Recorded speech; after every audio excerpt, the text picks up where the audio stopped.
morning, Delphus Trinity. It is August 6, 2024. Can you believe that we are this far into the year already? And already having technical difficulties this morning, but that's okay. Hopefully, this is going to work and we'll be able to bring you this update today. Just excited to be with you here in August. Still a hot day. I remember when we used to talk about the dog days of summer, and here we are in the midst of it. It looks like it's going to cool down this week. My dear friends down in South Carolina are bracing right now because Little Debbie is coming ashore. And this is no Swiss cake roll or oatmeal cream pie, which I don't have sitting on my desk. This is a big deal coming in down on the coast right now. So I'm praying for all my friends back home. I know some of you watch these updates and pay attention to this. It is such a blessing to continue to be here and to be part of this community, to be here in Delphus and to finally have some family with me. I'm really excited this week. My father's coming to visit my daughter, and her boyfriend are going to get up here for a few days, and it's just going to be nice to have them all here. I was reviewing in my mind last Sunday services and the things that we talked about as we talked about Acts 2 and being part of the family of God and being unleashed and doing life together. And I was reminded again of there's just never enough time on Sundays to talk about everything that the scripture gives us for life.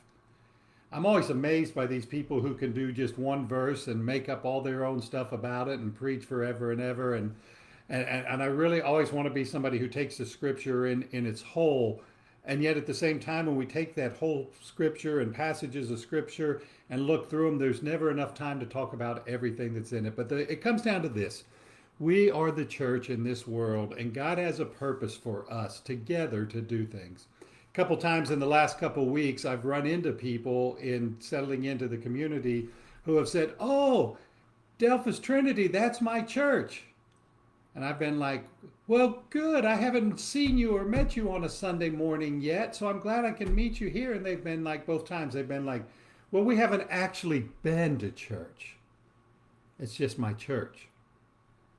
And I thought about that this week, and I'm like, I'm kind of sad for them. I really am. Not that they're not in church because I want them to be in church, but because they're missing out on so much. They're missing out on fellowship. They're missing out on worshiping God. They're missing out on doing life together. But you know, there's a study that was done a long time ago, and it's an important study that says this: people who are unchurched, for them to become churched, they did a study on people who used to not be part of the church, who became part of the church. And the reason most of them ever came to church to begin with was because somebody invited them. So my challenge going forward to Delphus Trinity is, who are you inviting?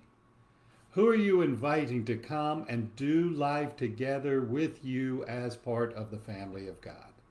And that's the challenge going forward. And we're not going to let that go. We're going to go after that, and we're going to focus on that. Just a couple little things. Some of us have missed the live stream. We've got the new equipment in. We'll be setting things up Sunday. Hopefully by Sunday the 18th, we'll be back up live on Sunday, so I'm really looking forward to that. It'll be nice to be able to reach those people, as I tell you, who are outside the 100-mile radius, who can't make that drive in on Sunday mornings. If you're within a 100-mile radius, you need to be here on Sunday mornings or at church somewhere, fellowshipping with the body. The other thing I'm very keenly aware of in this area is school is coming soon. We're meeting soon to talk about our scuba program that we do during the school year and the registration and getting things lined up for that. In the place where I just came from, they're already in their second and third week of school down there. I feel sorry for them. But school is starting here very, very soon. And so we want to be in prayer for families and children as they get ready to go back, and especially for teachers. Over the next month and a half, I've been working here just behind the scenes, getting my feet on the ground. Over the next month and a half, I'm going to be meeting with a lot of our ministry leaders as we turn our focus to the future to find out what people are passionate about, what people want to do, where people want to see their ministry go here at the church. And so I'm getting really excited about that. And I know we want to be involved in the lives of people and families in this community to bring them into this fellowship with Jesus Christ and with other Christian people. So I'm excited about the days that are ahead.